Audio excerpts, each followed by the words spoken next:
Ah bonjour, on est parti pour ce cours à discuter un peu d'assertion et de propriété système Verilog. Dans une autre présentation, je vous ai parlé de la vérification formelle un peu au sens large, avec une introduction générale sur ce que c'était que la vérification formelle, avec 4 exemples aussi en système Verilog pour voir ce qui était possible de faire. Là, je vous propose de regarder ce que nous offre le langage pour réaliser ces assertions, quelles sont les possibilités qu'on aura à disposition en fait pour écrire des expressions relativement complexes en un petit nombre de caractères en fait, d'une certaine manière. Alors, c'est les assertions. Donc l'idée, ça va être d'énoncer des propriétés sur un système, et donc de pouvoir spécifier en fait le comportement du système de manière un petit peu différente d'une écriture purement textuelle ou d'une description en VHDL ou en système Verilog synthétisable. On va pouvoir travailler avec des assertions à 2 niveaux en fait. C'est-à-dire on pourra travailler sur les entrées-sorties du système. Donc typiquement des assertions, on pourrait les utiliser dans un test bench pour, durant la simulation, en fait, vérifier que les propriétés sont bien respectées. On pourrait les utiliser aussi en vérification formelle. Et puis après, on peut aussi avoir des assertions qui vont aller regarder ce qui se passe à l'intérieur même du design. D'accord? Parce qu'à un moment donné, il y a des spécifications de ce que fait le système à l'extérieur, mais il y aura quand même une réalisation qui sera faite, et donc on peut aussi agir sur observer, vérifier que l'interne est fait correctement. Donc, voilà, tout ce qu'on va voir en fait dans cette présentation peut être utilisé autant en vérification formelle que lors de simulation. On aura l'occasion de tester ça aussi pendant le cours. Et puis, ça, c'est quelque chose qui, en anglais, s'appelle le Assertion-Based Verification, qui est un peu complémentaire à un banc de test classique, dans le sens où si on fait de la vérification formelle, c'est intéressant, parce que ça permet de valider peut-être un sous-ensemble du système, ensuite de faire l'hypothèse que cet ensemble fonctionne correctement, pour ensuite faire de la vérification fonctionnelle, typiquement sur des données, sachant qu'on a validé le contrôle, par exemple. Donc voilà, ce assertion-based verification, c'est quelque chose qui arrive de plus en plus, parce que les outils permettent de le faire et que ça ajoute un plus en fait en termes de fiabilité qu'on peut espérer. On a 2 types d'assertions. Donc typiquement, voilà, si on fait du VHDL, on a le assert VHDL qui est une assertion hyper basique. On fait un assert d'une condition booléenne en fait, tout simplement. En système Verilog, on aura ce même type d'assert, d'accord? Et on pourra l'avoir sous forme immédiate et sous forme concurrente. Un peu comme en VHDL, vous pouvez avoir des assertions immédiates, c'est-à-dire dans du code procédural, donc dans une procédure, dans une tâche ou autre, dans un process. Vous pouvez faire un assert. À ce moment-là, le simulateur va vérifier que l'assertion, la condition booléenne qu'on a dans cette assertion est vérifiée correctement. Et puis on a la version concurrente, c'est-à-dire que c'est un assert placé dans la partie concurrente du code et donc qui va être évalué en tout temps. Après, on verra, ce qui va nous intéresser, en fait, ça va être faire des choses plus intéressantes que juste ces entre guillemets, bêtes assertions. Mais je vous montre quand même ce que ça donne avec des asserts tout à fait standards. Donc, assertion immédiate qu'on aurait placée dans le code. Donc, c'est un instant dans la simulation, j'ai envie de vérifier telle ou telle chose qui est censée être vraie. Donc, je pourrais avoir quelque chose de ce style-là. Donc, un assert A égale B. Je peux faire un assert A égale B avec un else et qui me permet en fait d'exécuter du code si l'assertion n'est pas vérifiée. Donc ça peut être intéressant parce que ça me permet d'afficher par exemple un message, ça me permet de mettre à jour un compteur pour compter le nombre d'erreurs qu'on aurait, ou bien appeler une fonction, une procédure, d'accord, tout simplement. On peut aussi faire un assert A égale B, j'exécute un certain code si c'est bon, et j'exécute un certain code si c'est pas bon. Donc ça correspond un peu à un if, else, de manière assez traditionnelle. Voilà, ça permet une certaine flexibilité en termes d'exécution de code par rapport à ce qui se passe avec nos assertions. Les assertions vont pouvoir donc générer des messages, typiquement, c'est des messages qu'on va retrouver dans la console, typiquement de QuestaSim si on est en simulation. On va pouvoir définir évidemment un niveau de sévérité, d'accord, de la même manière qu'on avait en VHDL un report avec un severity qu'on pouvait définir. Là, on a pareil.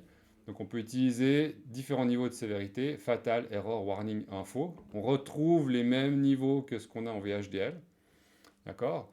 Et puis on peut donner un message en fait, en argument, d'accord, qu'on va pouvoir faire utiliser de cette manière-ci. Donc pour avoir juste un else fatal pour dire le fatal va terminer en fait la simulation. Je considère que c'est trop grave.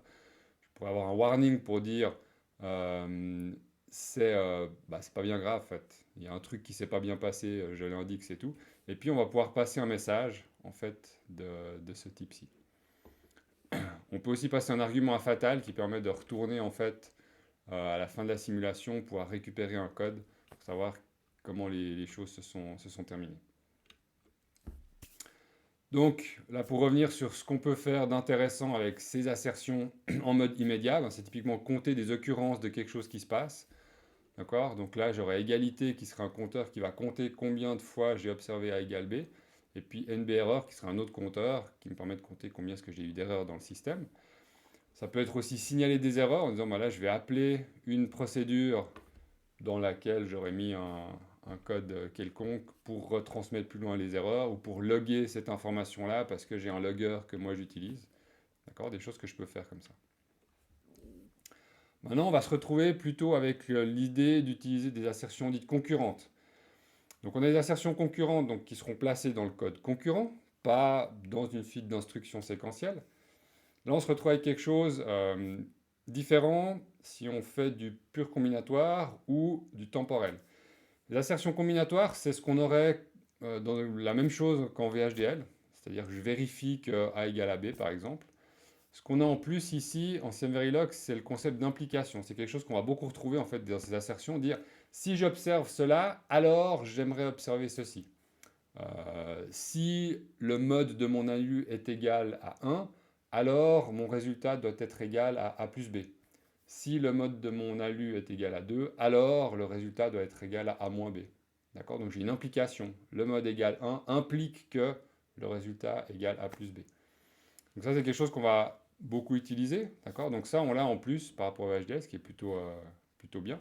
Et puis, le gros plus, ça va être les assertions temporelles qui vont permettre de définir un comportement dans le temps. Et typiquement, pouvoir utiliser encore ces implications. Disant, si j'ai observé telle séquence dans le temps, alors je veux observer telle autre séquence. Et si je n'observe pas cette deuxième séquence, alors je vais générer une erreur, puis j'ai quelque chose qui ne fonctionne pas dans mon système.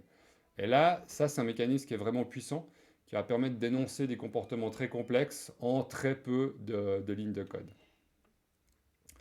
Maintenant, ces assertions concurrentes, en fait, là plutôt qu'assertion, c'est des propriétés. En fait, on va énoncer des propriétés sur un système. On verra comment on écrit ces propriétés. Ces propriétés, on peut les utiliser selon trois manières. Donc, avec des asserts, en disant ici, je veux vérifier la propriété B est égale à C. D'accord? Ça, c'est ce qu'on utilisera le plus souvent. Maintenant, on a le assume, qui est en fait une hypothèse. Ça, c'est quelque chose qui va être intéressant, spécialement en vérification formelle, où je vais me retrouver en fait avec un espace de recherche très grand, et j'aimerais le réduire le plus possible. Et donc, typiquement, si je sais qu'il y a des choses qui ne peuvent pas se passer à l'entrée, c'est-à-dire que je sais qu'à l'entrée, j'aurai jamais A qui est égal à B, à ce moment-là, je vais pouvoir le dire, et je vais le dire avec ce assume, donc je fais l'hypothèse que je n'ai jamais A égale à B. Donc ça va aider l'outil de vérification formelle à réduire son espace de recherche. Donc ça, c'est quelque chose qui est vraiment intéressant, qui va évidemment être déduit des spécifications qu'on a. D'accord? Et donc si on peut l'utiliser, ça vaut la peine de l'utiliser. La troisième manière d'utiliser des propriétés, ce sera le cover, qui va permettre en fait de monitorer l'observation de ces propriétés. C'est-à-dire que ça va nous permettre de savoir est-ce qu'on a observé une fois, deux fois, trois fois telle ou telle propriété. On reviendra à la fin de la présentation sur dans quel cas c'est aussi intéressant pour utiliser ça. Mais typiquement, ce qu'on peut faire, c'est quelque chose comme ceci, un cover property. Là, on verra que ça, c'est une séquence. On y reviendra un peu plus tard. C'est une séquence on a A qui vaut 1, suivi de B qui vaut 1, suivi de C qui vaut 1. Et si j'observe cette séquence, alors j'incrémente un compteur, tout simplement. Donc ça me permet de compter le nombre de fois que j'ai observé telle ou telle chose. Donc ça sera les trois manières d'exploiter en fait des propriétés. On verra plus tard, du coup, comment est-ce qu'on va construire ces différentes propriétés. On va voir le fait aussi que dans ces assertions, on aura besoin de savoir quand est-ce qu'on les évalue. Donc on aura une liste de sensibilité qui sera nécessaire. Alors là, dans l'exemple que je vous mets ici, donc c'est le fait qu'on a une liste de sensibilité qui est on utilise le at ici, lorsque quelque chose change dans ce que j'ai là, donc c'est sur un flanc descendant de l'horloge, alors je veux vérifier que A est égal à B. Dans ce deuxième exemple ici, c'est s'il y a un changement sur A ou B, alors je vais vérifier A est égal à B. Donc on va voir que ce at, on va l'utiliser de manière assez standard avec l'idée d'avoir une horloge. C'est-à-dire qu'on va faire des vérifications sur des flancs montants d'horloge de manière assez traditionnelle. Et en fait, dans un cas comme ça, si on a un clocking block qui est défini, eh bien, à ce moment-là, on n'a pas besoin de mettre ce at posEdge CLK à chaque fois. D'accord? Donc ça, c'est des choses qui permettent de simplifier un petit peu la vie. Donc là, je vais m'arrêter ici pour cette première vidéo. Ça présente un petit peu, en gros, qu'est-ce qu'on va pouvoir faire avec ces assertions, ces propriétés. Dans la prochaine vidéo, on va voir comment est-ce qu'on peut commencer à construire en fait des propriétés à partir de séquences avec des implications et choses comme ça. Et puis on va ajouter différents éléments au fur et à mesure.